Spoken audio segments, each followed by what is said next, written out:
अब मैं आपको एक और कहानी सुनाता हूँ, एक ऐसे व्यक्ति की जो बिल गेट्स की ही तरह बेतहाशा सफल था, लेकिन जिसकी सफलता को भाग्य या कौशल से बांधना कठिन है। कॉर्नेलियस वैंडरबिल्ट ने अपने रेल मार्ग साम्राज्य को विस्तृत करने के लिए बस कुछ व्यापारिक करार पूरे ही किए थे। उनके एक व्यावसायिक सलाहकार ने आगे झुककर वैंडरबिल्ट को बताया कि हर एक वो करार जिसके लिए उन्होंने सहमति दी थी, वो किसी न किसी तरह कानून को तोड़ रहा था। हे भगवान, जॉन, वैंडरबिल्ट ने कहा, तुम्हें लगता है कि रेल मार्ग स्टेट ऑफ न्यूयॉर्क के कानून के अनुसार चल सकता है? बोलो, क्या ऐसा हो सकता है? इसे पढ़ने के बाद मेरा पहला विचार ये था, इस रवैये के कारण ही वो इतने सफल थे। वैंडरबिल्ट के समय में कानून रेल मार्ग को अनुमति नहीं देता था, इसलिए उन्होंने कहा भाड़ में जाए, और कैसे भी अपना काम किया। वैंडरबिल्ट बेतहाशा रूप से सफल थे, इसीलिए उनकी कानून तोड़ने की आदत, जो कुख्यात और उनकी सफलता के लिए निर्णायक थी, उसे ऋषि ज्ञान के रूप में देखना लुभावना लग सकता है। उस बेजोड़ दूरदर्शी ने कुछ भी अपने रास्ते में नहीं आने दिया। लेकिन ये एनालिसिस कितना खतरनाक है। कोई भी समझदार व्यक्ति खुल्लम खुल्ला अपराध को उद्यमी विशिष्टता के रूप में इस्तेमाल करने की सलाह नहीं देगा। आप आसानी से वैंडरबिल्ट की कहानी के अलग तरह से रूप लेने की कल्पना कर सकते हैं। एक नियम विरोधी जिसकी नई कंपनी एक अदालत के आदेश से धराशायी हो गई। इसीलिए यहाँ पर एक समस्या है। आप वैंडरबिल्ट की कानून तोड़ने के लिए उतनी ही प्रशंसा कर सकते हैं जितने कि आप एनरॉन की इसके लिए आलोचना करते हैं। शायद इनमें से एक भाग्यवश कानून के हाथों से बच निकला, जबकि दूसरा जोखिम के छोर पर जा पहुंचा। जॉन डी रॉकफेलर की कहानी भी ऐसी ही है। उनका बार बार कानून की आंखों में धूल झोंकना। एक न्यायाधीश ने एक बार उनकी कंपनी को आम चोर के समान कहा था। इतिहासकारों द्वारा अक्सर शातिर व्यवसाय होशियारी के रूप में दर्शाया गया है। शायद वो था भी, लेकिन नैरेटिव तुमने पुराने नियम कानूनों को इनोवेशन के आड़े नहीं आने दिया से तुमने एक अपराध किया है में कब बदलता है, या फिर नैरेटिव को रॉकफेलर बहुत प्रतिभावान थे, उनकी सफलताओं से सीखने का प्रयास करो से रॉकफेलर एक अपराधी था, उसकी व्यावसायिक असफलताओं से सीखने का प्रयत्न करो में बदलने के लिए कहानी में कितनी फेरबदल करनी होगी? बहुत कम। मैं कानून की चिंता क्यों करूं? वैंडरबिल्ट ने एक बार कहा था, क्या मेरे पास शक्ति नहीं है? उनके पास थी और उन्होंने काम भी किया, लेकिन उन शब्दों की किसी ऐसी कहानी के अंतिम शब्दों के रूप में कल्पना करना काफी आसान है जिसका परिणाम बिल्कुल अलग हो। निडरता और लापरवाही के बीच की रेखा बहुत महीन हो सकती है। जब हम भाग्य और जोखिम को उनका उचित लेखा न दें तो वो अदृश्य हो सकते हैं। बेंजामिन ग्राहम अब तक के महानतम निवेशक, मूल्य निवेश के जनक और वॉरेन बफे के शुरुआती गुरु के रूप में जाने जाते हैं। लेकिन बेंजामिन ग्राहम की अधिकांश निवेश सफलता GEICO स्टॉक के बड़े भाग का स्वामी होने के कारण थी, जिसने उनके खुद के अनुसार हर उस विविधीकरण का नियम तोड़कर रख दिया जिसे ग्राहम ने खुद अपने प्रसिद्ध मूल ग्रंथों में लिखा था। यहाँ निर्भीकता और लापरवाही के बीच की महीन रेखा कहाँ स्थित है, मुझे नहीं पता। ग्राहम ने अपने GEICO बोनेंजा के बारे में लिखा, एक भाग्यशाली मौका या एक अत्यंत समझदारी वाला निर्णय, क्या हम इनके बीच का अंतर बता सकते हैं? आसानी से नहीं। इसी प्रकार हम सोचते हैं कि मार्क जुकरबर्ग प्रतिभावान है क्योंकि उन्होंने याहू के 2006 के $1 बिलियन में उसकी कंपनी खरीदने के प्रस्ताव को अस्वीकार कर दिया। उन्होंने भविष्य को बूझा और अपनी बात पर डटे रहे। लेकिन लोग माइक्रोसॉफ्ट द्वारा खरीदे जाने के प्रस्ताव को ठुकराने के लिए याहू की उतनी ही आलोचना करते हैं। इन मूर्खों को समय रहते पैसे बटोर लेने चाहिए थे। उद्यमियों के लिए यहाँ क्या सबक है, मुझे बिल्कुल अंदाजा नहीं, क्योंकि भाग्य और जोखिम की स्पष्ट व्याख्या करना कठिन है। इसके और भी कितने ही उदाहरण हैं। अनगिनत सौभाग्य और सफलताएं लेवरेज का परिणाम हैं। सर्वश्रेष्ठ और सबसे बुरे प्रबंधक अपने कर्मचारियों को जितना हो सके उतना बाध्य करते हैं। ग्राहक हमेशा सही होता है और ग्राहक नहीं जानते कि उन्हें क्या चाहिए, दोनों स्वीकृत व्यावसायिक ज्ञान है। इंस्पायरिंगली बोल्ड और मूर्ख लापरवाह के बीच की रेखा की मोटाई मात्र 1 मिलीमीटर भी हो सकती है, जिसे बस पश्च दृष्टि से देखा जा सकता है। भाग्य और जोखिम एक दूसरे की कार्बन कॉपी हैं। ये कोई ऐसी समस्या नहीं जिसे आसानी से सुलझाया जा सके। जब हम वित्त प्रबंधन की सर्वश्रेष्ठ शैली के बारे में सीखने का प्रयास करते हैं तो भाग्य क्या है, कौशल क्या है और जोखिम क्या है, ये पहचानना सबसे कठिन समस्या है। लेकिन ऐसी दो बातें हैं जो आपको बेहतर दिशा दिखा सकती हैं। ध्यान रखें कि आप किसकी प्रशंसा और सराहना करते हैं। इस बात का भी ध्यान रखें कि आप किसे नापसंद करते हैं और उसके जैसा नहीं बनना चाहते। या फिर ध्यान रखिए, जब आप ये मानने चलें कि 100% परिणाम प्रयासों और निर्णयों पर निर्भर करते हैं। मेरे बेटे के जन्म के बाद मैंने उसे एक पत्र लिखा, जिसका एक हिस्सा कुछ ऐसा था। कुछ लोग ऐसे परिवारों में जन्म लेते हैं जहां शिक्षा को बढ़ावा दिया जाता है, जबकि कुछ अन्य इसके विरुद्ध होते हैं।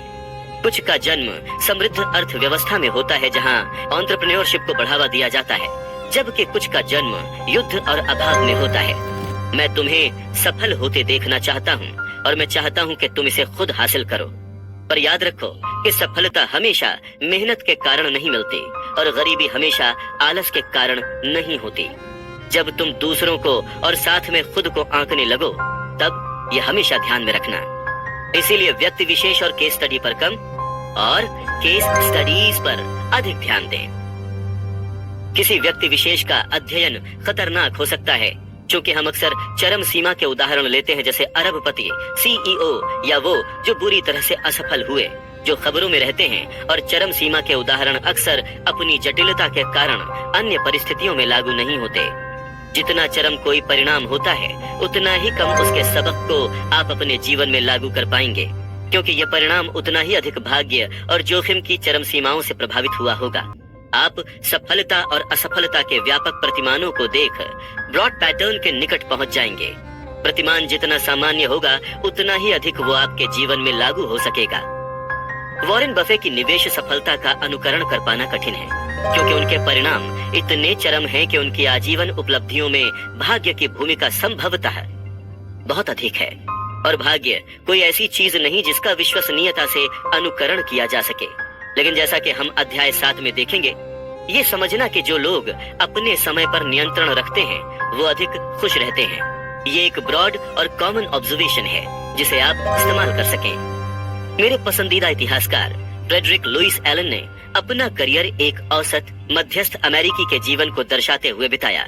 वो कैसे रहते थे, किस प्रकार उनमें बदलाव आया, आजीविका के लिए वो क्या करते थे, खाने में क्या खाते थे वगैरह। इस तरह के व्यापक अवलोकन से अधिक उपयुक्त सीख मिलती है, बजाय उन चंद अतिशय लोगों के अध्ययन से जो हमेशा खबरों में रहते हैं।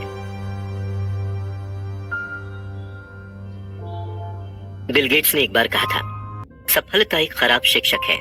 ये होशियार लोगों को ये सोचने को लुभाती है कि वो कभी हार नहीं सकते। जब सब बहुत अच्छा चल रहा होता है, समझिए कि ये इतना अच्छा भी नहीं जितना आपको लग रहा है। आप अजय नहीं है। और यदि आप ये मान लें कि भाग्य ने आपको सफलता दिलाई है, तो आपको इसके दूसरे भाई जोखिम में भी विश्वास करना पड़ेगा, जो आपकी कहानी को तुरंत पलट सकता है। लेकिन इसे दूसरी दिशा में देखा जाए, तब भी ये मान्य है। असफलता भी एक खराब शिक्षक हो सकती है, क्योंकि ये होशियार लोगों को ये मानने के लिए मजबूर करती है कि उनके निर्णय बहुत बेकार थे, जब कभी वो जोखिम की निर्मम वास्तविकता का सामना करते हैं। असफलता का सामना करने की तरकीब ये है कि आप अपने वित्तीय जीवन का इस तरह से प्रबंधन करें कि एक बुरा निवेश या एक अपूर्ण वित्तीय उद्देश्य आपको पूरी तरह से न झकझोर दे और फिर से भाग्य आपके पक्ष में होने तक आगे बढ़ता रहे। लेकिन और भी महत्वपूर्ण बात यह है कि जितना हम सफलता में भाग्य की भूमिका को मान्यता देते हैं, जोखिम की भूमिका का आशय ये है कि हमें खुद को माफ करना सीखना चाहिए और साथ ही दूसरों की सफलताओं को आंकते हुए उन्हें समझने की कोशिश भी करनी चाहिए। कुछ भी इतना खराब या अच्छा नहीं होता जितना वो दिखता है। आइए अब ऐसे दो व्यक्तियों की कहानियों पर नजर डालें जिन्होंने अपने भाग्य को बाध्य किया। कभी भी पर्याप्त नहीं। जब अमीर व्यक्ति मूर्खतापूर्ण काम करते हैं। जॉन बोगले वैंगार्ड के संस्थापक थे, जिनका सन 2019 में निधन हो गया। उन्होंने एक बार धन दौलत के बारे में एक ऐसी कहानी सुनाई जो कुछ ऐसा दर्शाती है जिसके बारे में हम अधिक नहीं सोचते। शेल्टर आइलैंड पर एक अरबपति द्वारा दी गई एक पार्टी में कर्ट वोनेगट ने अपने साथी जोसेफ हेलर से कहा कि उनके मेजबान जो एक हेज फंड मैनेजर थे, उन्होंने एक ही दिन में इतने पैसे कमाए हैं जितने के हेलर ने अपनी अत्यंत लोकप्रिय नॉवल कैच 22 की पूरी हिस्ट्री में भी नहीं कमाए होंगे। हेलर ने उत्तर दिया, हाँ, लेकिन मेरे पास वो है जो उसके पास कभी नहीं होगा, पर्याप्त। मैं इस शब्द की सिंपल आर्टिस्ट्री से स्तब्ध रह गया, स्तब्ध, जिसके दो कारण हैं। पहला, क्योंकि मुझे खुद जीवन में बहुत कुछ मिला है, और दूसरा क्योंकि जोसेफ हेलर ने जो कहा वो एकदम सही था। हमारे समाज के एक अंश के लिए, जिसमें हम में से काफी समृद्ध और शक्तिशाली लोग शामिल हैं, आजकल कोई सीमा ही नहीं है जो पर्याप्तता को डिफाइन कर सके। ये कितना स्मार्ट है और कितना शक्तिशाली।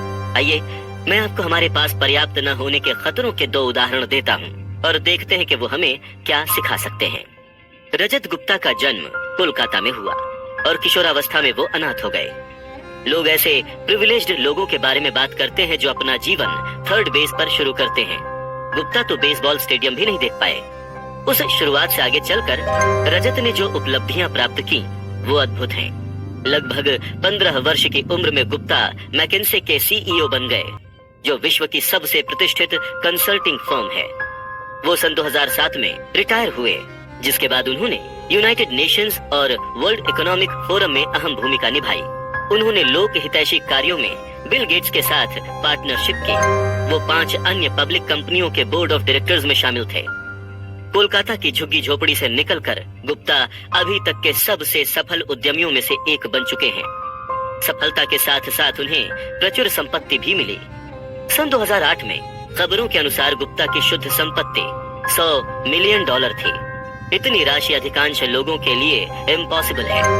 उस राशि का 5% वार्षिक प्रतिफल प्रतिदिन लगभग $600 प्रति घंटा उत्पन्न करता है।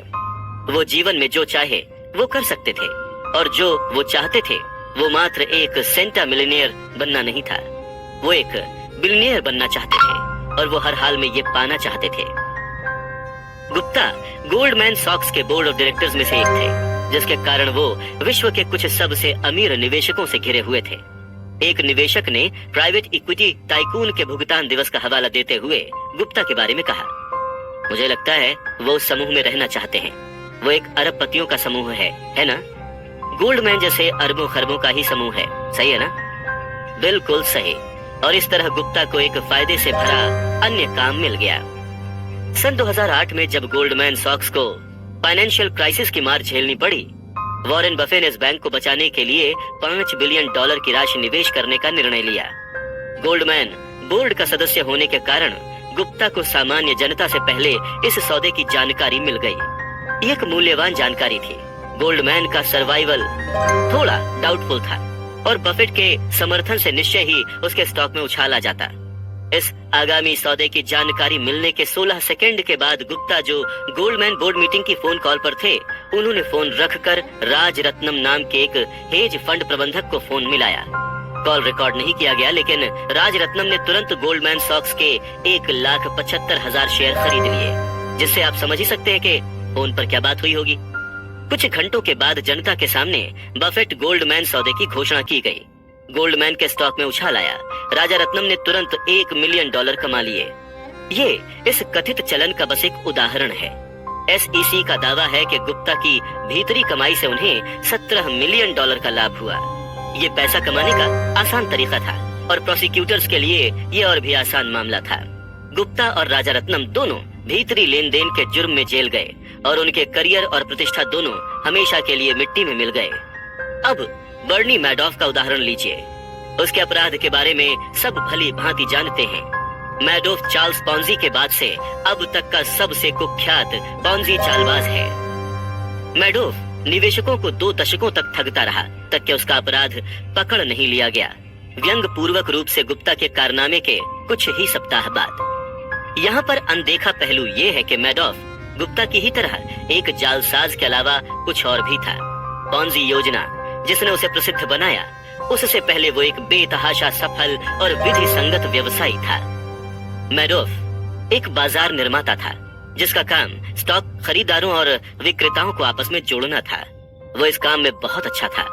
सन 1992 में द वॉल स्ट्रीट जर्नल ने मैडॉफ की मार्केट मेकिंग फर्म का कुछ ऐसा बखान किया। बर्नार्ड एल ने एक हाईली प्रॉफिटेबल सिक्योरिटीज फर्म स्थापित की है। मैडॉफ इन्वेस्टमेंट सिक्योरिटीज जो स्टॉक ट्रेड का एक विशालकाय भाग बिग बोर्ड के हाथ से निकाल ले जाती है। मैडॉफ फर्म द्वारा एक्सचेंज में इलेक्ट्रॉनिक रूप से किया जाने वाला $740 मिलियन का प्रतिदिन औसत ट्रेड न्यूयॉर्क एक्सचेंज का कुल 9% है। मिस्टर मैडॉफ की फर्म इतनी जल्दी और सस्ते में ट्रेड संचालित कर सकती है कि ये अन्य ब्रोकरेज कंपनियों को उनके ग्राहकों के ऑर्डर पूरा करने के लिए 1 पेनी प्रति शेयर देती है और इस प्रकार क्रय विक्रय दर के अंतर से लाभ उठाती है, जिसके लिए अधिकतर स्टॉक ट्रेड करते हैं। ये किसी पत्रकार द्वारा किसी ऐसी धोखाधड़ी का वर्णन नहीं जो कभी कभार नहीं आई थी। मैडॉफ का मार्केट मेकिंग व्यवसाय वैध था। एक भूतपूर्व कर्मचारी ने बताया कि मैडॉफ के व्यवसाय की मार्केट मेकिंग शाखा प्रति वर्ष $25 मिलियन से $50 मिलियन कमाती थी। बर्नी मैडॉफ का वैध धोखाधड़ी रहित व्यवसाय हर तरह से बहुत सफल था। उसने उसे अत्यधिक और वैध रूप से समृद्ध बनाया और फिर भी धोखाधड़ी। जो प्रश्न हमें गुप्ता और मैडॉफ दोनों से पूछना चाहिए वो ये है कि कोई ऐसा जिसके पास अरबों खरबों डॉलर हो, वो और अधिक पैसों के लिए क्यों इतना बेताब होगा कि उसे पाने के लिए वो अपना सब कुछ दांव पर लगा दे। वो लोग जो जिंदगी जीने के लिए संघर्ष कर रहे हों, उनके द्वारा किया गया अपराध अलग बात है। एक नाइजीरियन ठग ने एक बार द न्यूयॉर्क टाइम्स को बताया कि उसे दूसरों को चोट पहुंचाने से ग्लानि का अनुभव होता है, लेकिन गरीबी आपको दर्द महसूस नहीं होने देती। जो गुप्ता और मैडॉफ ने किया वो अलग था। उनके पास पहले से सब कुछ था, अकल्पनीय संपत्ति, प्रतिष्ठा, शक्ति, स्वतंत्रता, और उन्होंने इस सब को जाने दिया क्योंकि उन्हें और अधिक चाहिए था। उन्हें पर्याप्त का बोध नहीं था। ये चरम उदाहरण है, लेकिन इस तरीके के गैर अपराधी संस्करण भी हैं। Long term capital management hedge fund में काम कर रहे कर्मचारी व्यक्तिगत रूप से दसों सैकड़ों मिलियन डॉलर के मालिक थे और उनकी संपत्ति में से अधिकांश उनके खुद के फंड में निवेशित थी। फिर और अधिक पाने की लालसा में उन्होंने इतना जोखिम उठाया कि सब खो बैठे। सन 1998 में इतिहास की सबसे दृढ़ अर्थव्यवस्था और सबसे अच्छे बुल मार्केट के बीच वॉरेन बफे ने बाद में इसका इस तरह से वर्णन किया। वो पैसा कमाने के लिए जो उनके पास नहीं था और जिसकी उन्हें आवश्यकता भी नहीं थी, उन्होंने वो सब दांव पर लगा दिया जो उनके पास था और आवश्यक था। और ये मूर्खता है, ये साफ मूर्खता है जो आपके लिए जरूरी है। अगर आप उसे किसी ऐसी चीज के लिए दांव पर लगाते हैं जो जरूरी नहीं है, जिसका कोई मतलब नहीं बनता। जो आपके पास है और जरूरी है, उसे किसी ऐसी चीज के लिए दांव पर लगाने का कोई मतलब नहीं जो आपके पास नहीं है और जिसकी आपको जरूरत भी नहीं। ये एक ऐसी बात है जो उतनी ही प्रत्यक्ष है जितनी की अनदेखी।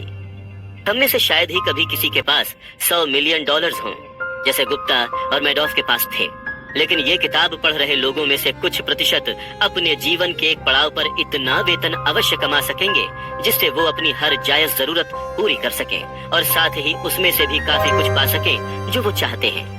अगर आप उनमें से एक हैं, तो ये कुछ बातें आप याद रखें। पहला, सबसे कठिन फाइनेंशियल स्किल गोल पोस्ट को चलने से रोकना है, लेकिन ये सबसे महत्वपूर्ण भी है। अगर नतीजों के साथ उम्मीदें बढ़ती रहें तो अधिक पाने की चेष्टा का कोई मतलब नहीं, क्योंकि और अधिक प्रयास के बाद आप फिर वैसा ही महसूस करेंगे और ये खतरनाक होता जाता है जब ज्यादा का स्वाद ज्यादा पैसा, ज्यादा ताकत, ज्यादा प्रतिष्ठा, संतुष्टि, ज्यादा महत्वाकांक्षा को बढ़ाता है। उस परिस्थिति में आगे बढ़ाया हुआ एक कदम गोल पोस्ट को 2 और कदम आगे धकेल देता है। आपको लगता है जैसे आप पीछे छूट रहे हैं और गति बनाए रखने का एकमात्र तरीका और अधिक जोखिम उठाना है। मॉडर्न कैपिटलिज्म 2 चीजों में माहिर है, धन दौलत उत्पन्न करने में और साथ ही ईर्ष्या उत्पन्न करने में। शायद ये दोनों साथ साथ ही पाए जाते हैं। अपने साथियों से आगे बढ़ने का जुनून सफलता का ईंधन हो सकता है, लेकिन पर्याप्त के बोध के बिना जीवन में कुछ भी मजा नहीं है। खुशी, जैसा कि कहा जाता है, उम्मीदों के बिना नतीजे हैं। दूसरा, यहाँ असल समस्या सामाजिक तुलना है। एक नए बेसबॉल खिलाड़ी के बारे में सोचिए जो प्रतिवर्ष $5 लाख कमाता है। वो हर परिभाषा से अमीर है, लेकिन मान लीजिए कि अगर वो उसी टीम के लिए खेलता है जिसके लिए माइक ट्राउट, जिसके पास 12 वर्षीय $430 मिलियन का कॉन्ट्रैक्ट है। अब तुलना करें तो वो नया खिलाड़ी दिवालिया प्रतीत होगा, लेकिन अब माइक ट्राउट की तरह सोचिए। $36 मिलियन प्रति वर्ष बेतहाशा धनराशि है, लेकिन सन 2018 में उच्चतम आय वाले हेज फंड प्रबंधकों को शीर्ष 10 की सूची में आने के लिए $340 मिलियन प्रति वर्ष कमाना आवश्यक था। ट्राउट जैसे लोग संभवतः अपनी इनकम की तुलना ऐसे लोगों से करते होंगे, और जो हेज फंड प्रबंधक $340 मिलियन प्रति वर्ष कमाता है वो शायद खुद की तुलना शीर्ष 5 हेड फंड प्रबंधकों से करता होगा, जिन्होंने सन 2018 में कम से कम $770 मिलियन कमाए। वो शीर्ष प्रबंधक वॉरेन बफेट के जैसे किसी से प्रेरित हो सकते हैं, जिनकी निजी संपत्ति सन 2018 में $3.5 बिलियन बढ़ गई। बफेट के जैसा कोई शायद जेफ बेजोस से प्रेरित हो सकता है, जिनकी शुद्ध संपत्ति सन 2018 में $24 बिलियन बढ़ गई। एक ऐसी राशि जिसका प्रति मिनट भाग अमीर बेसबॉल खिलाड़ी की पूरे साल की कमाई से अधिक है। मुद्दा यह है कि सामाजिक तुलना की छत इतनी ऊंची है कि असल में कोई इसे छू नहीं पाएगा, जिसका मतलब ये है कि ये एक ऐसी लड़ाई है जिसे कभी जीता नहीं जा सकता, या फिर जीतने का एकमात्र तरीका ये है कि कभी इसे लड़ा ही नहीं जाए। ये मान लेना कि आपके पास पर्याप्त हो सकता है, फिर चाहे वो दूसरों के मुकाबले कम ही क्यों ना हो। मेरा एक दोस्त हर साल तीर्थ यात्रा पर लॉस वेगस जाता है। एक बार उसने एक डीलर से पूछा, तुम कौन सा खेल खेलते हो और कौन से कसीनो में? डीलर ने बहुत ही गंभीरता से जवाब दिया, लॉस वेगस के कसीनो में जीतने का सिर्फ एक ही तरीका है, वो ये कि जैसे ही आप अंदर जाएं, वापस बाहर निकल जाएं। और ठीक इसी तरह दूसरों की संपत्ति से तुलना करने का खेल भी काम करता है।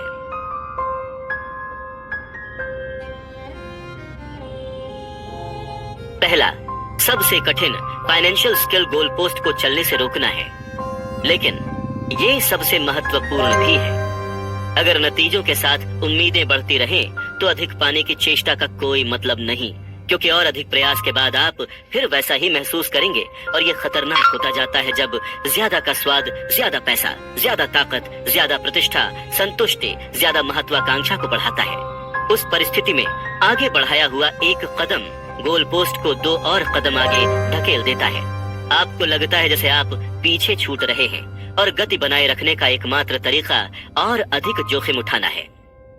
मॉडर्न कैपिटलिज्म 2 चीजों में माहिर है, धन दौलत उत्पन्न करने में और साथ ही ईर्ष्या उत्पन्न करने में। शायद ये दोनों साथ साथ ही पाए जाते हैं। अपने साथियों से आगे बढ़ने का जुनून सफलता का ईंधन हो सकता है, लेकिन पर्याप्त के बोध के बिना जीवन में कुछ भी मजा नहीं है। खुशी, जैसा कि कहा जाता है, उम्मीदों के बिना नतीजे हैं। दूसरा, यहाँ असल समस्या सामाजिक तुलना है। एक नए बेसबॉल खिलाड़ी के बारे में सोचिए जो प्रतिवर्ष $5 लाख कमाता है। वो हर परिभाषा से अमीर है, लेकिन मान लीजिए कि अगर वो उसी टीम के लिए खेलता है जिसके लिए माइक ट्राउट, जिसके पास 12 वर्षीय $430 मिलियन का कॉन्ट्रैक्ट है। अब तुलना करें तो वो नया खिलाड़ी दिवालिया प्रतीत होगा, लेकिन अब माइक ट्राउट की तरह सोचिए, $36 मिलियन प्रति वर्ष बेतहाशा धनराशि है। लेकिन सन 2018 में उच्चतम आय वाले हेज फंड प्रबंधकों को शीर्ष 10 की सूची में आने के लिए $340 मिलियन प्रति वर्ष कमाना आवश्यक था। ट्राउट जैसे लोग संभवतः अपनी इनकम की तुलना ऐसे लोगों से करते होंगे, और जो हेज फंड प्रबंधक $340 मिलियन प्रति वर्ष कमाता है वो शायद खुद की तुलना शीर्ष 5 हेड फंड प्रबंधकों से करता होगा, जिन्होंने सन 2018 में कम से कम $770 मिलियन कमाए। वो शीर्ष प्रबंधक वॉरेन बफेट के जैसे किसी से प्रेरित हो सकते हैं, जिनकी निजी संपत्ति सन 2018 में $3.5 बिलियन बढ़ गई। बफेट के जैसा कोई शायद जेफ बेजोस से प्रेरित हो सकता है, जिनकी शुद्ध संपत्ति सन 2018 में $24 बिलियन बढ़ गई। एक ऐसी राशि जिसका प्रति मिनट भाग अमीर बेसबॉल खिलाड़ी की पूरे साल की कमाई से अधिक है। मुद्दा यह है कि सामाजिक तुलना की छत इतनी ऊंची है कि असल में कोई इसे छू नहीं पाएगा, जिसका मतलब ये है कि ये एक ऐसी लड़ाई है जिसे कभी जीता नहीं जा सकता, या फिर जीतने का एकमात्र तरीका ये है कि कभी इसे लड़ा ही नहीं जाए। ये मान लेना कि आपके पास पर्याप्त हो सकता है, फिर चाहे वो दूसरों के मुकाबले कम ही क्यों ना हो। मेरा एक दोस्त हर साल तीर्थ यात्रा पर लॉस वेगस जाता है। एक बार उसने एक डीलर से पूछा, तुम कौन सा खेल खेलते हो और कौन से कसीनो में? डीलर ने बहुत ही गंभीरता से जवाब दिया, लॉस वेगस के कसीनो में जीतने का सिर्फ एक ही तरीका है, वो ये कि जैसे ही आप अंदर जाएं, वापस बाहर निकल जाएं। और ठीक इसी तरह दूसरों की संपत्ति से तुलना करने का खेल भी काम करता है। तीसरा, पर्याप्त बहुत कम नहीं होता। पर्याप्त होने का विचार रूढ़िवाद के जैसा लग सकता है, जिसमें अवसरों और क्षमता को छोड़ दिया जाए। मुझे नहीं लगता ये ठीक है। पर्याप्त का मतलब ये समझना है कि इसका ऑपोजिट और अधिक की भूख आपको पछतावे के छोर पर लाकर खड़ा कर देगी। ये जानने का एकमात्र तरीका कि आप कितना खाना खा सकते हैं, यही है कि आप तब तक खाना खाएं जब तक कि बीमार न पड़ जाएं। कुछ ही लोग ऐसा करते हैं क्योंकि उल्टी करने की तकलीफ खाने के स्वाद से ज्यादा होती है, लेकिन किसी कारण ये तर्क व्यवसाय और निवेश में नहीं चलता, और अधिकतर लोग तब जाकर रुकते हैं जब वो टूट जाएं या रुकने पर मजबूर हो जाएं। ये अबोध रूप में कुछ ऐसा भी हो सकता है, अपने काम में अक्रियाशील हो जाने से लेकर एक जोखिम भरा इन्वेस्टमेंट एलोकेशन जिसे आप कायम न रख सकें। दूसरी तरफ दुनिया में रजत गुप्ता और बर्नी मैडोफ जैसे लोग हैं जो चोरी करने पर उतर आते हैं, क्योंकि उन्हें लगता है कि बिना नतीजे की परवाह किए हर डॉलर हासिल करना जरूरी है। जो भी हो, हर एक इनएबिलिटी डॉलर को ठुकराने की असमर्थता आगे चलकर आपको भारी पड़ेगी। चौथा, बहुत सी चीजें जोखिम में डालने लायक नहीं होती, चाहे पोटेंशियल गेन कितना ही अधिक हो। जेल से रिहा होने के बाद रजत गुप्ता ने द न्यूयॉर्क टाइम्स को बताया कि उन्होंने एक महत्वपूर्ण सीख पाई है। कभी भी किसी चीज से हद से ज्यादा अटैच्ड न हो। आपकी प्रतिष्ठा, आपकी उपलब्धियां या इनमें से कुछ भी। मैं अब इस बारे में सोचता हूँ, इससे क्या फर्क पड़ता है? ठीक है, जो हुआ उसने मेरी प्रतिष्ठा अनुचित रूप से नष्ट कर दी, और ये तभी तकलीफ देता है अगर मैं अपनी प्रतिष्ठा से बहुत लगाव रखता हूँ। ये शायद उनके अनुभव से लिया जाने वाला सबसे खराब सबक मालूम पड़ता है, और मुझे लगता है कि ये एक ऐसे आदमी का खुद को तसल्ली देने के लिए बहाना है जो बुरी तरह से। एक अन्य पहलू जो ये स्पष्ट करने में सहायता करता है कि मनी डिसीजंस क्यों इतने कठिन होते हैं और क्यों इसमें इतना दुराचार होता है, वो ये समझना है कि ये विषय बहुत नया है। बहुत सी चीजें जोखिम में डालने लायक नहीं होती, चाहे पोटेंशियल गेन कितना ही अधिक हो। जेल से रिहा होने के बाद रजत गुप्ता ने द न्यूयॉर्क टाइम्स को बताया कि उन्होंने एक महत्वपूर्ण सीख पाई है। कभी भी किसी चीज से हद से ज्यादा अटैच्ड न हो। आपकी प्रतिष्ठा, आपकी उपलब्धियां या इनमें से कुछ भी। मैं अब इस बारे में सोचता हूँ, इससे क्या फर्क पड़ता है? ठीक है, जो हुआ उसने मेरी प्रतिष्ठा अनुचित रूप से नष्ट कर दी, और ये तभी तकलीफ देता है अगर मैं अपनी प्रतिष्ठा से बहुत लगाव रखता हूँ। ये शायद उनके अनुभव से लिया जाने वाला सबसे खराब सबक मालूम पड़ता है, और मुझे लगता है कि ये एक ऐसे आदमी का खुद को तसल्ली देने के लिए बहाना है जो बुरी तरह से अपनी प्रतिष्ठा वापस चाहता है, लेकिन अब वो जा चुकी है। प्रतिष्ठा अमूल्य है, आजादी और स्वावलंबन अमूल्य हैं, परिवार और दोस्त अमूल्य हैं, जिन्हें आप प्यार करते हैं उनसे प्यार पाना अमूल्य है, खुशी अमूल्य है, और इन सब को बनाए रखने का सबसे अच्छा तरीका ये जानना है कि कब आपको वो जोखिम उठाना बंद कर देना चाहिए जो इन्हें नुकसान पहुंचाते हैं। ये जानना कि कब आपके पास पर्याप्त है। अच्छी खबर यह है कि पर्याप्त का निर्माण करने वाला सबसे शक्तिशाली औजार अद्भुत रूप से सरल है, और ऐसे जोखिमों की मांग नहीं करता जो इनमें से किसी भी चीज को हानि पहुंचाए। और यही अगला अध्याय है।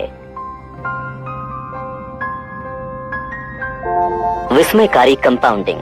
वॉरेन बफेट की 84.5 बिलियन डॉलर्स की शुद्ध संपत्ति में से 81.5 बिलियन डॉलर्स उनके 65वें जन्मदिन के बाद आई। हमारे मस्तिष्क ऐसी अनर्थकता संभालने के लिए नहीं बने हैं। एक क्षेत्र में मिले सबक अक्सर हमें अन्य अनरिलेटेड फील्ड्स के बारे में कुछ महत्वपूर्ण पाठ सिखा सकते हैं। अब हिमयुग के अरबों वर्षों के इतिहास को ही ले लीजिए, और वो हमें अपने धन को बढ़ाने के लिए जो सिखाते हैं। पृथ्वी के बारे में हमारी वैज्ञानिक जानकारी जितना आप सोचते हैं उससे नवीन है। ये जानने के लिए कि धरती कैसे काम करती है, हमें इसकी सतह को गहराई तक खोदना पड़ता है, जो हम कुछ समय पहले तक भी नहीं कर पाए थे, जब हम अपने ग्रह के मूल तत्व भी पता नहीं कर पाए थे। आइजैक न्यूटन ने उससे सैकड़ों साल पहले तारों की गति का अनुमान लगा लिया था। 19वीं शताब्दी में जाकर वैज्ञानिक इस बात से सहमत हुए कि अनेकों बार पृथ्वी पूरी तरह बर्फ से ढकी हुई थी। बहुत से प्रमाण होने के कारण इसके विरुद्ध जाने की संभावना ही नहीं थी। संसार भर में एक समय में जमे हुए विश्व के निशान भरे पड़े हैं, अव्यवस्थित रूप से यहाँ वहाँ बिखरे विशाल शिलाखंड, महीन परतों में कुरेदे हुए चट्टानी तल। ये प्रमाण स्पष्ट रूप से दर्शाते थे कि सिर्फ एक हिमयुग नहीं आया था, बल्कि 5 अलग अलग हिमयुग आए हुए थे जिन्हें मापा जा सका। ग्रह को जमाने, फिर से पिघलाने और एक बार फिर से जमाने में लगी ऊर्जा चौंका देने वाली है। आखिर पृथ्वी पर हो रहे इन चक्रों का कारण क्या हो सकता था? ये संभवतः हमारे ग्रह पर सबसे शक्तिशाली बल होना चाहिए, और ये था भी, बस वैसे नहीं जैसा किसी ने सोचा हो। हिमयुग क्यों आया, इस बारे में अनेकों परिकल्पनाएं थीं। उनके महाकाय जियोलॉजिकल प्रभाव के कारण ये परिकल्पनाएं उतनी ही भव्य भी थीं। ऐसा माना जा रहा था कि पर्वत श्रृंखलाओं के उठने से पृथ्वी की हवाओं में आए बदलाव ने जलवायु को भी बदला होगा। कुछ परिकल्पनाओं ने इस विचार का समर्थन किया कि हिम प्राकृतिक अवस्था है जो महाकाय ज्वालामुखी विस्फोटों से बाधित हुई, जिसके चलते पृथ्वी का तापमान बढ़ गया। लेकिन इनमें से कोई भी परिकल्पना हिमयुग के चक्रों का वर्णन नहीं कर पाई। पर्वत श्रृंखलाओं की उत्पत्ति या कोई बड़ा ज्वालामुखी विस्फोट किसी एक हिमयुग का कारण हो सकते हैं। इससे 5 हिमयुगों का साइक्लिकल रिपीटेशन नहीं समझाया जा सकता था। 20वीं सदी के आरंभिक वर्षों में मिलुटिन मिलांकोविक नामक एक सर्बियन वैज्ञानिक ने अन्य ग्रहों की स्थिति के रिलेटिव पृथ्वी की स्थिति का अध्ययन किया और हिमयुग संबंधी थ्योरी सामने रखी, जो अब हम जानते हैं कि सही है। सूरज और चांद का गुरुत्वाकर्षण बल पृथ्वी के गमन को हल्के से प्रभावित करता है और सूरज की ओर झुका देता है। इस चक्र के हिस्सों के दौरान, जो दसियों हजारों वर्षों तक चल सकता है, पृथ्वी के प्रत्येक हेमिस्फीयर को नियमित रूप से थोड़ा अधिक या थोड़ा कम सोलर रेडिएशन मिलता है। और यहाँ ये और दिलचस्प हो जाता है। मिलांकोविक की थ्योरी ने आरंभ में ये माना कि पृथ्वी के हेमिस्फीयर के झुकाव ने ऐसी कठोर शीत ऋतु को जन्म दिया जिसके कारण ये ग्रह बर्फ में परिवर्तित हो गया। लेकिन व्लादिमीर कोपेन नाम के एक रूसी अंतरिक्ष विज्ञान शास्त्री ने मिलांकोविक के शोध का गहराई से अध्ययन किया और एक अद्भुत सूक्ष्म भेद खोज निकाला। मध्यम रूप से ठंडी ग्रीष्म ऋतु बर्फीली अपराधी थी, न कि ठंडी शीत ऋतु। ये तब शुरू होता है जब कोई ग्रीष्म ऋतु इतनी गर्म नहीं हो पाती कि पिछली शीत ऋतु की बर्फ पिघला सके। बची हुई बर्फ का आधार आने वाली शीत ऋतु में बर्फ का जमना और आसान कर देता है, जो अगली ग्रीष्म ऋतु में बर्फ के जमे रहने की संभावना को बढ़ा देता है और फिर से आने वाली शीत ऋतु में अधिक जमाव का कारण बनता है। शाश्वत बर्फ अधिक सौर्य किरणों को प्रतिबिंबित करती है, जिससे ठंडक बढ़ती है, फिर और अधिक स्नोफॉल होता है और ये चलता रहता है। कुछ सैकड़ों वर्षों के अंतराल में ये मौसमी बर्फ बढ़कर कॉन्टिनेंटल बर्फ की चादर में परिवर्तित हो जाती है और इस तरह ये रोमांचक शुरुआत हो जाती है। विपरीत दिशा में भी ठीक ऐसा ही होता है। एक कक्षीय झुकाव जो अधिक सूरज की रोशनी आने दे, शीतकालीन बर्फ को अधिक पिघलाता है, जिससे आने वाले वर्षों में कम सौर्य किरणें प्रतिबिंबित होती हैं। फिर तापमान बढ़ता है, जिससे अगले वर्ष हिमपात में कमी आती है वगैरह। इस प्रकार ये चक्र चलता रहता है। यहाँ अद्भुत बात यह है कि किस प्रकार परिस्थितियों में अपेक्षाकृत छोटे परिवर्तनों से कुछ इतना बड़ा विकसित हो सकता है। शुरुआत होती है किसी ठंडी ग्रीष्म ऋतु की बची बर्फ की एक महीन परत के साथ, जिस पर कोई ध्यान भी नहीं देगा, और फिर जियोलॉजिकल रूप से पलक झपकते ही पूरी पृथ्वी कई मील मोटी बर्फ की सतह से ढक जाती है। जैसा कि ग्लेशियोलॉजिस्ट ग्वेन स्कूल्स कहते हैं, बर्फ की मात्रा जिसे बर्फ की चादर बनती है वो इतनी जरूरी नहीं जितना ये तथ्य कि बर्फ कितनी भी कम हो वो बनी रहती है। हिमयुग से एक बड़ा सबक ये मिलता है कि जबरदस्त नतीजों के लिए जबरदस्त ताकत की आवश्यकता नहीं होती। अगर कुछ जमा होता जाता है, अगर थोड़ी सी वृद्धि भविष्य के लिए ईंधन का काम करती है, एक छोटा सा शुरुआती आधार इतने अद्भुत नतीजे दे सकता है कि वो तर्क के परे नजर आए। ये इतना तर्क के परे हो सकता है कि आप क्या संभव है, विकास कहाँ से आता है और कहाँ तक जाता है, उसे वास्तविकता से कम आंकेंगे। और धन दौलत पर भी यही लागू होता है। वॉरेन बफे ने अपनी संपत्ति कैसे निर्मित की, इस पर 2000 से भी अधिक किताबें लिखी जा चुकी हैं। उनमें से कई बेहतरीन हैं, लेकिन ऐसी बस कुछ ही हैं जो इस तथ्य पर पर्याप्त ध्यान देती हैं। बफेट की संपत्ति सिर्फ उनके एक अच्छा निवेशक होने के कारण नहीं है, बल्कि लगभग बचपन से ही अच्छा निवेशक होने के कारण है। मेरी इस किताब को लिखने के समय वॉरेन बफेट की शुद्ध संपत्ति $84.5 बिलियन है। उसमें से लगभग $84.2 बिलियन 50वें जन्मदिन के बाद पूंजित हुए और $81.5 बिलियन लगभग 65 वर्ष की उम्र में सामाजिक सुरक्षा की योग्यता प्राप्त करने के बाद आई। वॉरेन बफेट एक असाधारण निवेशक हैं, लेकिन अगर आप उनकी सारी सफलता को निवेश कुशाग्रता से जोड़ते हैं तो आप एक मुख्य बिंदु को छोड़ देंगे। उनकी सफलता की वास्तविक कुंजी ये है कि वो एक शताब्दी के 3/4 भाग तक एक असाधारण निवेशक रहे हैं। अगर उन्होंने 30 की उम्र में निवेश आरंभ किया होता और 60 की उम्र में सेवानिवृत्त हो गए होते तो शायद ही किसी ने उनका नाम कभी सुना होता। एक छोटे से विचार परीक्षण पर नजर डालिए। बफेट ने 10 वर्ष की उम्र में गंभीर रूप से निवेश शुरू कर दिया था। 30 की उम्र तक पहुंचने तक उनकी शुद्ध संपत्ति $1 मिलियन थे या $9.3 मिलियन इन्फ्लेशन से समायोजित होने के बाद। लेकिन अगर वो कोई सामान्य व्यक्ति होते जिसने अपनी किशोरावस्था और युवावस्था दोनों दुनिया घूमते हुए अपनी अभिलाषा ढूंढते हुए बिताई होती और 30 की उम्र में उनकी शुद्ध संपत्ति मान लीजिए $25,000 होती, और मान लेते हैं कि वो फिर भी असाधारण वार्षिक निवेश प्रतिफल कमाने में सक्षम रहते जो उन्होंने उत्पन्न किया है, जो कि हो सकती है 22% प्रति वर्ष, लेकिन 60 की उम्र में निवेश करना छोड़ देते जिससे वो गोल्फ खेल सकें और अपने नाती पोतों के साथ समय बिता सकें, तो आज उनकी शुद्ध संपत्ति का मोटा अनुमान कितना होता है? $84.5 मिलियन तो नहीं, $11.9 मिलियन। उनकी वास्तविक शुद्ध संपत्ति से 99.9% कम। प्रभावी रूप से वॉरेन बफेट की फाइनेंशियल सक्सेस को उस फाइनेंशियल बेस से जोड़ा जा सकता है जो उन्होंने अपनी किशोरावस्था में बनाया और वो दीर्घायु जिसे अपनी वृद्धावस्था में कायम रखा। निवेश उनका कौशल है, लेकिन उनका राज समय है। कंपाउंडिंग ऐसे ही काम करती है। अब इसे अलग तरह से देखिए। बफेट अब तक के सबसे धनी निवेशक हैं, लेकिन वास्तव में वो सबसे महान नहीं हैं, कम से कम जब औसत वार्षिक प्रतिफल से मापा जाए। हेज फंड रिनेसांस टेक्नोलॉजीज के प्रमुख जिम साइमंस ने सन 1988 से लेकर 66% प्रतिवर्ष की दर से धन की कंपाउंडिंग की है। कोई भी इस रिकॉर्ड के निकट भी नहीं पहुंच सकता, और जैसा कि हमने अभी देखा, बफेट ने लगभग 22% प्रतिवर्ष की दर से कंपाउंडिंग की है, उसका बस 1/3। साइमंस की शुद्ध संपत्ति इस किताब को लिखने के समय $21 बिलियन हैं। वो और मैं जानता हूँ कि ये कितना हास्यास्पद सुनाई पड़ता है जब हम इन आंकड़ों पर नजर डालें तो बफेट से 75% कम धनी हैं। अगर साइमंस इतने अच्छे निवेशक हैं तो फिर ये अंतर क्यों?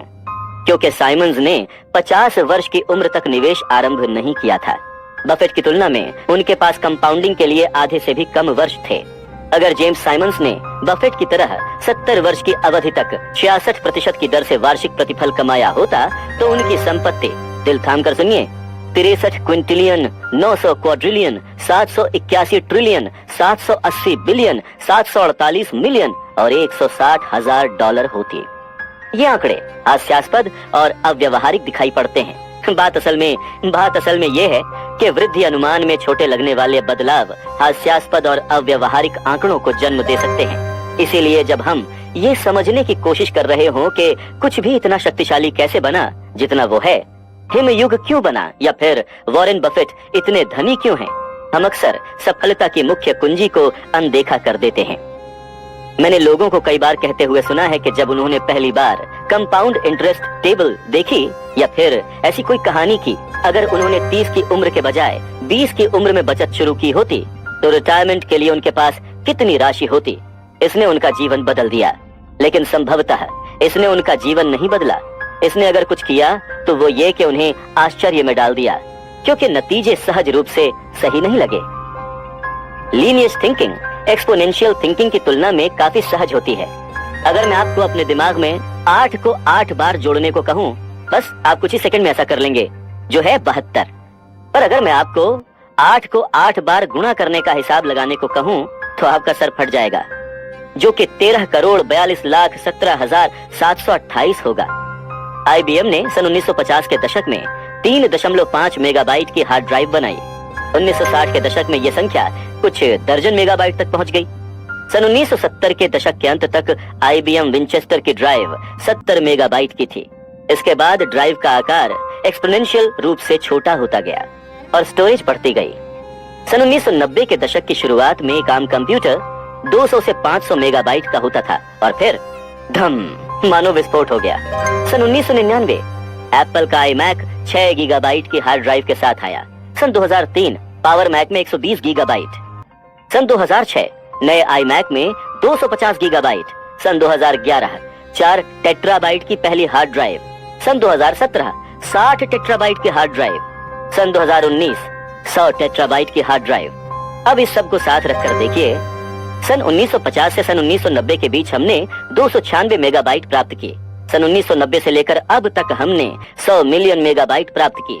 अगर आप एक टेक्नोलॉजी आशावादी होते तो सन 1950 में पूर्वानुमान कर सकते थे कि उपयोगी स्टोरेज 1000 गुना बढ़ जाएगा या फिर 10,000 गुना अधिक। अगर आप ज्यादा दूर का अंदाजा लगाते तो कुछ ने कहा होता मेरे जीवन काल में 30 मिलियन गुना अधिक, लेकिन सच हो गया। कंपाउंडिंग का स्वभाव सहज ज्ञान के विपरीत होने के कारण हम में से सबसे होशियार लोग भी इसकी शक्ति को अनदेखा कर सकते हैं। सन 2004 में बिल गेट्स ने नई जीमेल की आलोचना करते हुए कहा था कि किसी को भी 1 गीगाबाइट स्टोरेज की जरूरत क्यों पड़ेगी। लेखक स्टीवन लेवी ने कहा, अग्रणी टेक्नोलॉजी में उनका सिक्का चलने के बावजूद उनकी सोच पुराने प्रतिमान में ही अटकी हुई है, जहां स्टोरेज एक ऐसी सामग्री है जिसे कंजर्व करना आवश्यक है। चीजों में कितनी जल्दी वृद्धि हो जाती है, आप इसके आदी कभी नहीं हो सकते।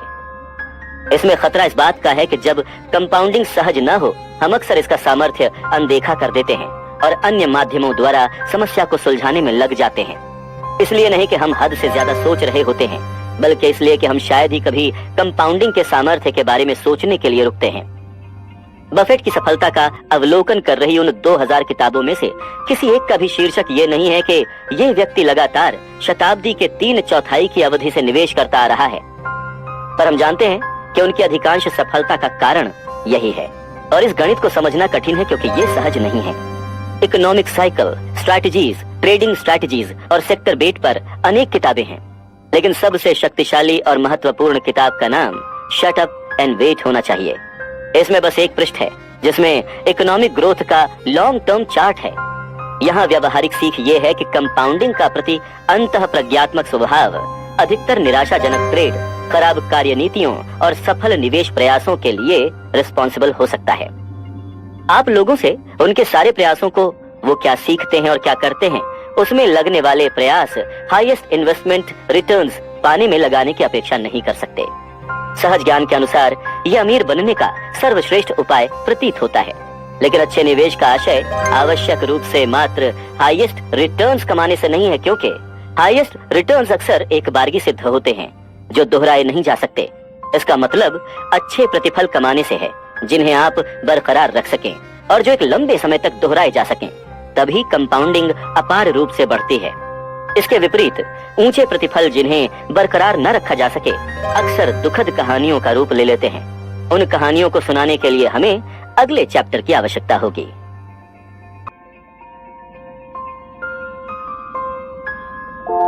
धनवान बनना बनाम धनवान बने रहना।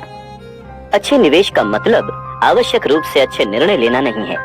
आवश्यक यह है कि आप नियमित रूप से गड़बड़ न करते रहें। धनवान बनने के लाखों तरीके हैं और ये कैसे करना है इस पर अनेकों किताबें भी उपलब्ध हैं, लेकिन धनवान बने रहने का सिर्फ एक ही तरीका है, थोड़ा किफायती और पागलपन का मिश्रण। और ये एक ऐसा मुद्दा है जिसके बारे में हम ज्यादा बात नहीं करते। आइए 2 निवेशकों की एक छोटी सी कहानी के साथ शुरुआत करते हैं। उनमें से दोनों ही एक दूसरे को नहीं जानते थे, लेकिन लगभग 1 शताब्दी पहले उन दोनों के रास्ते आपस में दिलचस्प रूप से टकराए। जेसी लिवरमोर अपने समय के महानतम स्टॉक ट्रेडर थे। उनका जन्म सन 1877 में हुआ और जब लोग जानते भी नहीं थे कि ट्रेडिंग क्या है, वो एक पेशेवर ट्रेडर बन चुके थे। 30 वर्ष में उनकी संपत्ति इन्फ्लेशन समायोजित होने के बाद $100 मिलियन थी। सन 1929 में जेसी लिवरमोर विश्व के सबसे जाने माने निवेशकों में से एक थे। उस वर्ष स्टॉक मार्केट में आई गिरावट जिसने महामंदी की शुरुआत की, उसने इतिहास में लिवरमोर की विरासत को भी बुनियादी और ठोस कर दिया। अक्टूबर सन 1929 के एक सप्ताह में स्टॉक मार्केट के 1/3 से अधिक मूल्य का सफाया हो गया, जिसके दिनों को बाद में काला सोमवार, काला मंगलवार और काला गुरुवार नाम दिया गया। लिवरमोर की पत्नी डोरेथी काफी डरी हुई थी जब उनके पति 29 अक्टूबर की शाम को घर पहुंचे। वॉल स्ट्रीट के सट्टेबाजों के आत्महत्या करने की खबरें पूरे न्यूयॉर्क में फैल रही थी। उन्होंने अपने बच्चों के साथ रोते हुए जेसी का दरवाजे पर स्वागत किया और उनकी मां इतनी व्याकुल थी कि वो दूसरे कमरे में बंद होकर रो रही थी। जीवनी लेखक टॉम रूबिथॉन के अनुसार जेसी कुछ पलों तक हक्के बक्के होकर वहीं खड़े रहे, ये समझने से पहले कि आखिर हो क्या रहा था। फिर उन्होंने अपने परिवार को ये खबर सुनाई। भाग्य की दरकार और मौलिक सूझ से वो स्टॉक मार्केट में गिरावट पर दांव लगा रहे थे। आपका मतलब हम बर्बाद नहीं हुए? डोरेथी ने पूछा। नहीं प्रिय, आज मेरा ट्रेडिंग में सबसे अच्छा दिन था। हम शानदार ढंग से अमीर हो गए हैं और जो भी चाहें वो कर सकते हैं, जेसी ने कहा। डोरेथी दौड़कर अपनी माँ के पास गईं और उन्हें चुप होने को कहा। एक ही दिन में जेसी लिवरमोर ने $3 बिलियन से भी अधिक के बराबर की कमाई की थी। स्टॉक मार्केट के इतिहास के सबसे खराब महीने में वो विश्व के सबसे धनवान लोगों में से एक बन गए। जब लिवरमोर का परिवार इस अद्भुत सफलता का जश्न मना रहा था, एक दूसरा व्यक्ति निराशा में वॉल स्ट्रीट की गलियों में भटक रहा था। अब्राहम जर्मांस्की एक करोड़पति रियल एस्टेट निर्माता थे, जिन्होंने सन 1920 के तूफानी दशक में काफी समृद्धि प्राप्त की। जैसे ही अर्थव्यवस्था तेजी से बढ़ी, उन्होंने वही किया जो वर्चुअली हर दूसरे सफल न्यूयॉर्क निवासी ने किया। स्टॉक मार्केट की बढ़ती कीमत पर जमकर दांव लगाया। 26 अक्टूबर सन 1929 को द न्यूयॉर्क टाइम्स ने एक लेख प्रकाशित किया, जिसने 2 पैराग्राफ में एक दुखद अंत दर्शाया। बर्नार्ड एच सैंडलर 225 ब्रॉडवे के वकील से कल माउंट वर्नन की श्रीमती अब्राहम जर्मांस्की ने अपने पति को ढूंढने में मदद मांगी, जो गुरुवार से लापता हैं। 50 वर्षीय जर्मांस्की जो रियल एस्टेट ऑपरेटर हैं, सैंडलर के अनुसार उन्होंने स्टॉक में जमकर निवेश किया है। सैंडलर ने कहा कि श्रीमती जर्मांस्की ने उन्हें बताया कि एक मित्र ने उनके पति को गुरुवार को देर रात वॉल स्ट्रीट में स्टॉक एक्सचेंज के पास देखा था। सूचना देने वाले के अनुसार उनके पति एक टिकर टेप को फाड़कर उसके छोटे छोटे टुकड़ों को फुटपाथ पर बिखेरते हुए ब्रॉड वॉक की ओर जा रहे थे।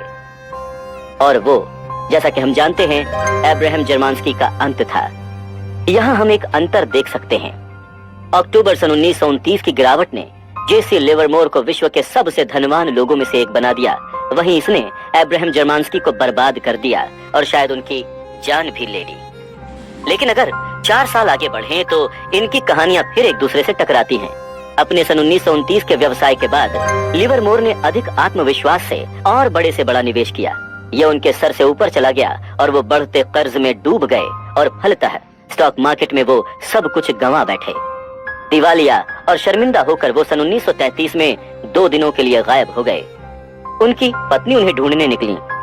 जेसीएल लिवरमोर 1100 पार्क एवेन्यू में रहने वाले स्टॉक मार्केट ऑपरेटर लापता हैं और उन्हें कल दोपहर 3 बजे से देखा नहीं गया है। द न्यूयॉर्क टाइम्स ने सन 1933 में लिखा। वो वापस लौटे, लेकिन उनका रास्ता तय हो चुका था। लिवरमोर ने अंत में अपनी जान ले ली। समय अलग अलग था, लेकिन जर्मांस्की और लिवरमोर में एक समानता थी। वो दोनों धनवान बनने में बहुत अच्छे थे और धनवान बने रहने में उतने ही खराब। अगर आप सोचते हैं कि धनवान शब्द आप पर लागू नहीं होता, तो इस ऑब्जर्वेशन से मिली सीख सभी पर लागू होती है, और वो भी आय के हर स्तर पर। संपत्ति प्राप्त करना एक बात है और इसे बनाए रखना दूसरी।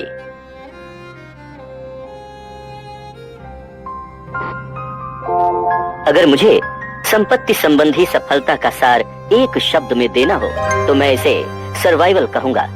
जैसा कि आप अगले अध्याय में सुनेंगे, 40% ऐसी कंपनियां जो इतनी सफल थीं कि सार्वजनिक ट्रेडिंग कंपनी बनने को तैयार थीं, समय जाते जाते अपना सारा मूल्य गंवा बैठीं। फोर्ब्स की सबसे धनी 400 अमेरिकियों की सूची का प्रति दशक औसतन लगभग 20% का टर्नओवर है, जिसके कारणों में मृत्यु या किसी अन्य परिवार के सदस्य को राशि हस्तांतरण करना नहीं है। कैपिटलिज्म कठिन है, लेकिन ऐसा होने का कारण कुछ हद तक ये भी है कि धन प्राप्त करना और धन बनाए रखना 2 अलग अलग कौशल हैं। धन प्राप्त करने के लिए जोखिम उठाना, आशावादी होना और साहस से आगे बढ़ना आवश्यक है, लेकिन धन बनाए रखने के लिए जोखिम उठाने का ऑपोजिट आवश्यक है। इसके लिए विनम्रता और इस डर की आवश्यकता है कि जो आपको मिला है वो उतना ही जल्दी आपसे छिन भी सकता है। इसके लिए किफायती होने और ये मानने की आवश्यकता है कि आपने जो कुछ भी कमाया है उसमें कुछ भाग्य के कारण भी है। इसीलिए अतीत में मिली सफलता को अनिश्चित काल तक दोहराने पर निर्भर नहीं रहा जा सकता।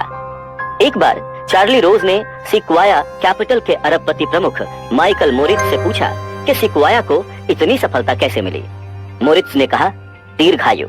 ये चिन्हांकित करते हुए कि कुछ वीसी कंपनियां 5 या 10 साल तक सफल होती हैं, लेकिन सिक्वाया 4 दशक तक समृद्ध होती रही है। रोज ने पूछा, ऐसा क्यों? मोरित्ज ने कहा, मुझे लगता है कि हमें व्यवसाय से बाहर होने का डर हमेशा से रहा है। रोज, सच में? तो क्या ये डर है सिर्फ असुरक्षित व्यक्ति ही टिके रहते हैं? मोरित्ज, ये काफी हद तक सच है। हम मानते हैं कि आने वाला कल बीते हुए कल जैसा नहीं होगा। हम अपनी ख्याति पर निर्भर होकर नहीं रह सकते, हम लापरवाह नहीं हो सकते, हम ये नहीं मान सकते कि अतीत की सफलता भविष्य की समृद्धि में परिवर्तित होती है। यहाँ पर भी सर्वाइवल, न तो विकास, न बुद्धि और न ही अंतर्दृष्टि। लंबे समय तक जमे रहने के लिए योग्यता, बिना मिटे और बिना हार माने टिके रहने पर, और यही सबसे अधिक मायने रखता है। यह आपकी कार्यनीति की आधारशिला होनी चाहिए, फिर बात चाहे निवेश की हो या आपके करियर या व्यवसाय की। सर्वाइवल मेंटालिटी संपत्ति के मामले में इतनी आवश्यक क्यों है? इसके दो कारण है। पहला प्रत्यक्ष है, कुछ लाभ इतने बड़े होते हैं कि उनके लिए मिट जाना भी योग्य है। और दूसरा, जैसा कि हमने पिछले अध्याय में सुना, कंपाउंडिंग का प्रति अंतः प्रज्ञात्मक गणित। कंपाउंडिंग तभी काम करती है जब आप किसी संपत्ति को वर्षों तक विकसित होने के लिए छोड़ दें। ये बिल्कुल ब्लूत के वृक्षों को उगाने जैसा है। 1 साल के विकास में कुछ खास उन्नति नहीं दिखती, 10 साल का विकास अर्थपूर्ण अंतर दिखा सकता है और 50 साल का समय कुछ एक्स्ट्रा ऑर्डिनरी रच सकता है। लेकिन उस एक्स्ट्रा ऑर्डिनरी विकास को प्राप्त करने और बनाए रखने के लिए उन सभी अनप्रिडिक्टेबल उतार चढ़ावों से गुजरकर बचे रहना आवश्यक है, जिन्हें हर व्यक्ति अनिवार्य रूप से कभी न कभी अनुभव करता ही है। हम ये समझने में कई साल लगा सकते हैं कि वॉरेन बफेट ने निवेश प्रतिफल कैसे कमाए, उन्होंने सर्वश्रेष्ठ कंपनियों, सबसे सस्ते स्टॉक और सर्वश्रेष्ठ प्रबंधकों को कैसे ढूंढा। ये कठिन है। इससे कम कठिन और अधिक महत्वपूर्ण ये जानना है कि उन्होंने क्या नहीं किया। वो ऋण के नीचे नहीं दबे, उन्होंने अपने जीवन काल की उन 14 मंदियों के दौरान घबराकर स्टॉक नहीं बेचे, उन्होंने अपनी व्यवसायी प्रतिष्ठा को दूषित नहीं किया, उन्होंने खुद को किसी एक स्ट्रैटेजी, किसी एक वैश्विक नजरिए या गुजरते ट्रेंड से नहीं जोड़ा। वो दूसरों के धन पर कभी आश्रित नहीं हुए। सार्वजनिक कंपनियों के द्वारा निवेश करने के कारण निवेशक अपनी राशि नहीं निकाल सकते थे। उन्होंने खुद को अक्रियाशील नहीं होने दिया और न ही हार मानी या रिटायर हुए, वो बस टिके रहे। सर्वाइवल ने उन्हें दीर्घायु प्रदान की और दीर्घायु ने, जो कि 18 वर्ष से 89 वर्ष तक लगातार चलती रही, उसने कंपाउंडिंग द्वारा अद्भुत परिणाम दिए। उनकी सफलता का वर्णन करते हुए ये एक पहलू सबसे अधिक मायने रखता है। आपको ये दिखाने के लिए कि मैं क्या कहना चाह रहा हूँ, आपको रिक गुएरिन की कहानी सुननी होगी। आपने संभवतः वॉरेन बफेट और चार्ली मुंगेर की निवेश जोड़ी के बारे में तो सुना होगा, लेकिन 40 वर्ष पहले इस समूह में एक तीसरा सदस्य भी था। जी हाँ, रिक गुएरिन। वॉरेन, चार्ली और रिक ने साथ मिलकर निवेश किए और व्यवसाय प्रबंधकों के साक्षात्कार किए। फिर रिक जैसे कहीं गायब हो गया, कम से कम बफेट और मुंगेर की सफलता की तुलना में। निवेशक मोहनीश पबराई ने एक बार बफेट से पूछा था कि आखिर रिक को क्या हुआ। मोहनीश याद करते हुए कहते हैं, वॉरेन ने कहा, चार्ली और मैं हमेशा जानते थे कि हम बहुत धनवान बनेंगे। हम धनवान बनने की जल्दी में नहीं थे, हमें पता था कि ऐसा होगा। रिक भी हमारे बराबर ही होशियार था, बस वो जरा सा जल्दी में था। हुआ कुछ यूं कि सन 1973-74 की गिरावट में रिक मार्जिन लोन्स के नीचे दबा हुआ था और उन 2 वर्षों में शेयर बाजार लगभग 70% नीचे चला गया। इसीलिए उसे मार्जिन कॉल मिले। उसने अपने बर्कशायर स्टॉक वॉरेन को बेच दिए। वॉरेन ने असल में कहा, मैंने रिक के बर्कशायर स्टॉक $40 प्रति एक से भी कम की दर में खरीदे। रिक बेचने पर मजबूर हुआ क्योंकि वो कर्ज में डूबा था। चार्ली, वॉरेन और रिक धनवान होने में समान रूप से सफल थे, लेकिन वॉरेन और चार्ली के पास धनवान बने रहने का अतिरिक्त कौशल भी था और लंबे समय में ये कौशल सबसे अधिक मायने रखता है। नसीम तालिब ने इसका कुछ इस तरह से उल्लेख किया, आगे बने रहने और सर्वाइवल में अंतर है। पहले के लिए दूसरे की आवश्यकता होती है, आपको बर्बाद होने से बचे रहना है हर कीमत पर।